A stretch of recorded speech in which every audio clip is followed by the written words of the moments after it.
All right, today we're tackling a big one, the mechanics of wealth. We're going to break down exactly why money always seems to flow upward.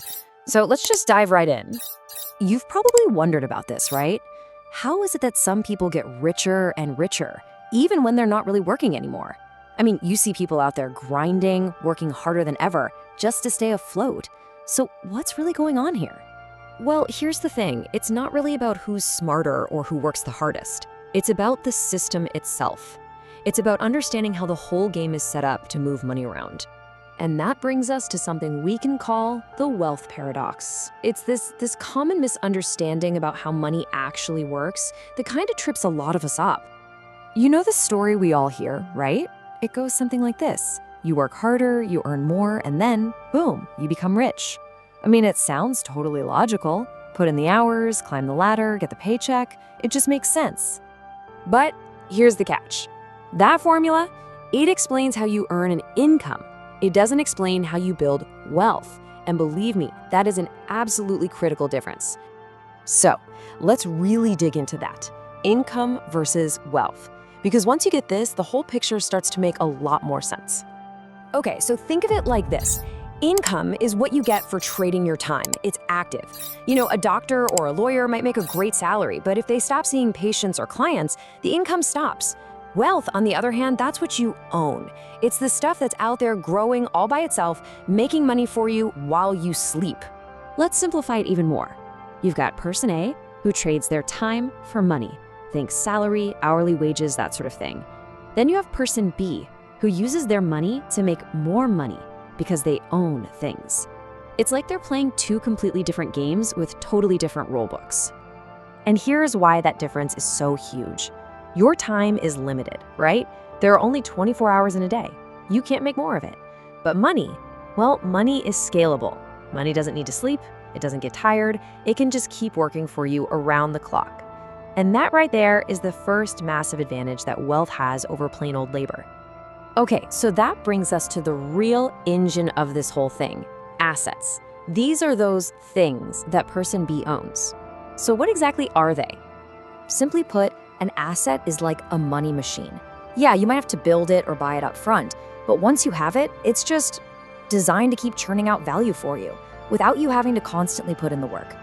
So what are we talking about here? Well, things like a business that sells products day in and day out, or stocks, which are basically just a little piece of a company that's growing, or, real estate that's collecting rent checks for you every single month. All of these are assets, and they're all doing the heavy lifting for you. And really, this is the key takeaway. Ownership scales in a way that labor just can't. You, as one person, can only do so much, but you can own a nearly unlimited number of things that work for you. Your personal effort has a ceiling. Ownership, not so much. Now, this is where things get really wild.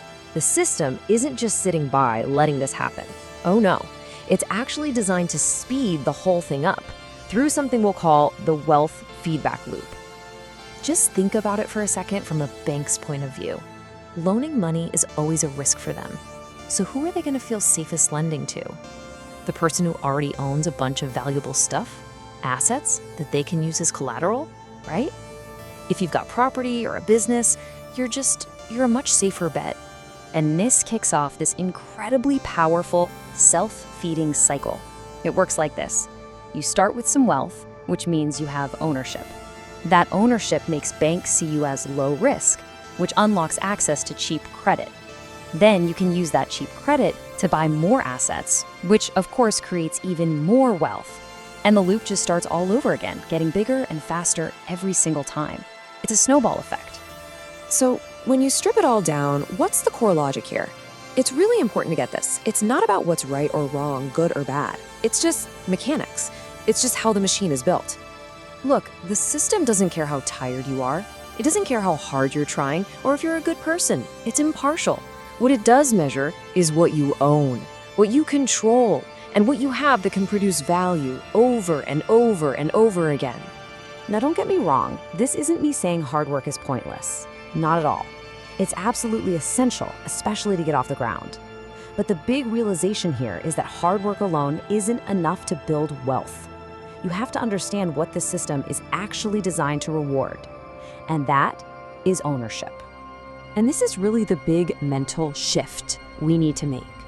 The goal is to stop asking, why aren't I rich yet? And start asking, okay, how does money actually move in this system? See, it stops being personal and it becomes analytical. And, that's really what this all boils down to. The way our economy works isn't magic, it's not random.